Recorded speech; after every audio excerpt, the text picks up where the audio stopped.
All right, we'll call the meeting to order for the Board of Public Works on Monday, October 14th in City Hall chambers. Item 2, approval of minutes of September 30th, 2024, Board of Public Works meeting. Move to approve. Motion and a second. Any comments, questions? All those in favor say aye. Aye. Opposed? Motion carries. Citizens' comments. Any citizens' comments? Citizens' comments, citizens' comments, gone. Item 4, construction updates presented by Tim Rasmussen, Street Superintendent, and Josh Moritz, City Engineer. Good evening. Today we pulled together a group of 6 to begin our concrete crack filling through the city. Our list took off where we left off the crack fill in 2023 and began with concrete streets paved in 2002. Once the list is completed, all the roads up to the pavement year of 2008 will receive another round of crack fill, and we will begin there again next summer when we take off again. We plan to continue this work until the snow preparations begin for the crews. The alley central to Chestnut and Daggy to Edison has received the binder layer. We are waiting for the surface to be installed, after which we'll complete the milling and dirt restorations. Ash Avenue has its binder layer as well, and we'll wait for the surface to be paved to complete those shoulder and dirt restorations. Emmanuel and Luther Emmanuel and Luther cul-de-sacs also both have the binder and driveway approaches paved. Today, American Asphalt was milling those driveway ends to allow the final surface pavement to get back on the schedule. Once that surface is completed, we'll be back over there to complete the shoulder and dirt restorations there as well. Last week was a busy week for paving. We were able to close up the projects of 11th, Locust, Palmetto, 12th, and 15th. All of those roads received their surface along with shoulder and dirt restorations. As you remember, our concrete crew was able to get over on South Maple a few days early.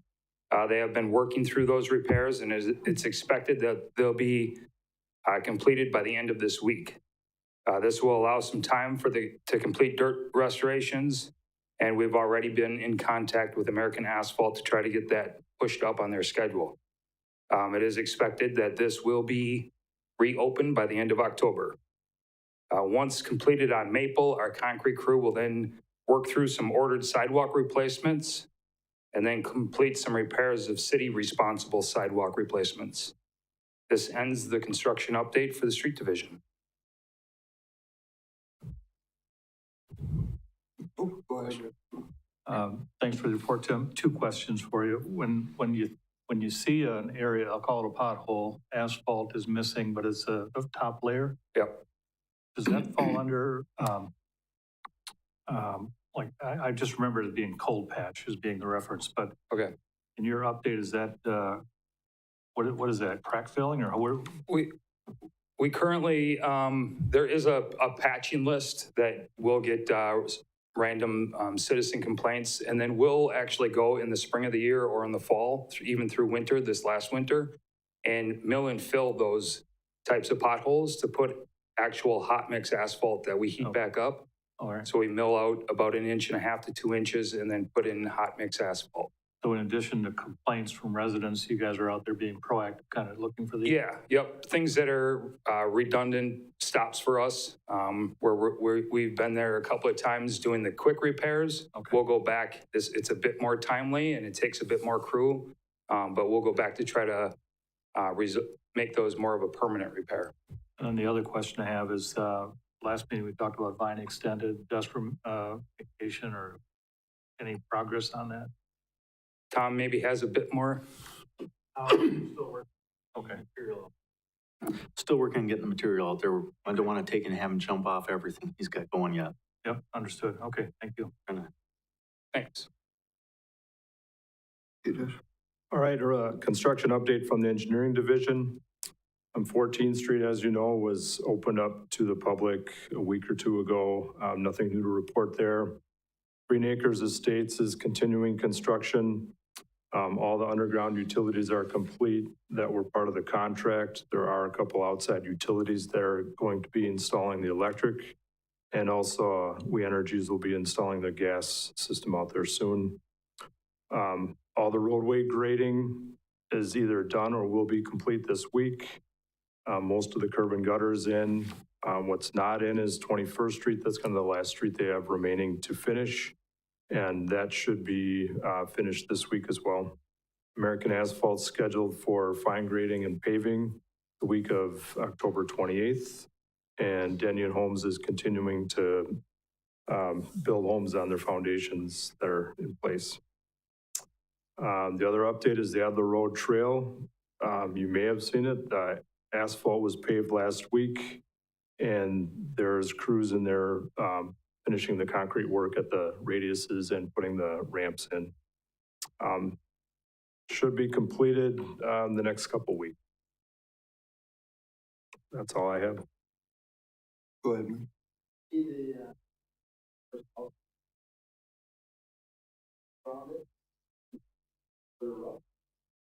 Yeah, and I think they actually have one listed for sale already, if not more than one.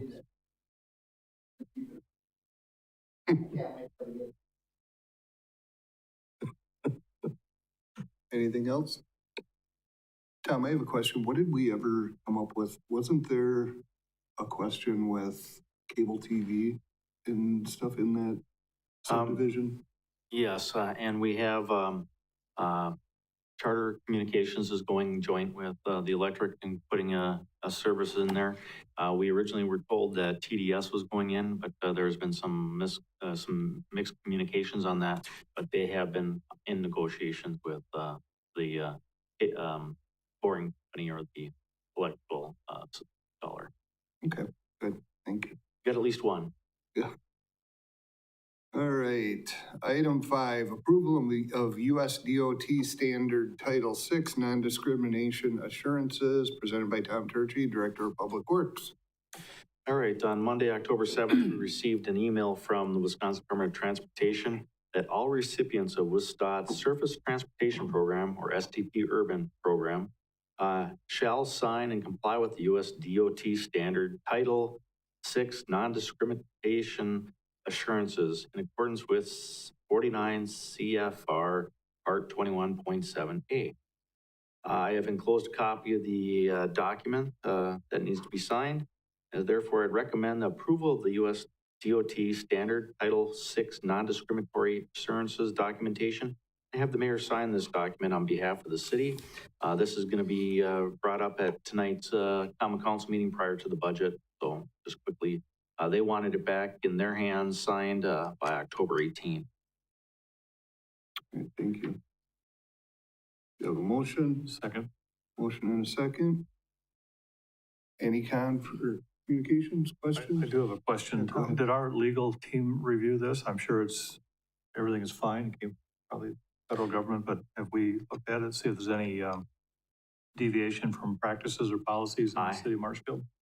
It has to follow federal law, and I did send it to the attorney and to Steve, saying that this had to go to the board, and I did not receive it. I take a look at my emails and let you know exactly what that was.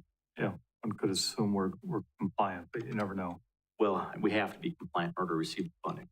Right, I understand that. I'm just saying past practices, who don't?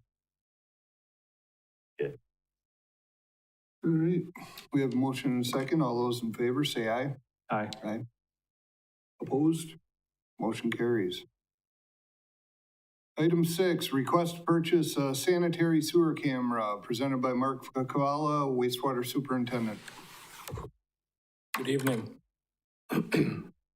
Sewer TV inspection system is an integral part of ensuring a reliable sanitary and storm sewer collection system. Council approved to purchase a new Envirosite TV inspection unit back in December of 2023. This new truck-mounted system was delivered in March of this year and has been working very well. We look forward to years of valuable service life from the system. The new inspection system was not ordered with a typical basic spare camera head because we had one working spare camera that we were able to keep from the old system. A spare camera is critical to have on hand when the main camera is sent in for yearly maintenance or in the event of a failure.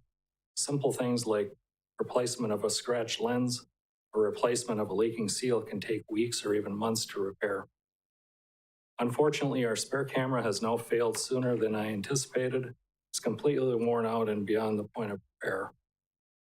I've searched for a used one to replace it, but there are none available, and it would be a rare event to ever find a good used one for sale. So I ended up reaching out to the Wisconsin sales representative for Envirosite Equipment, which is McQueen Equipment Company.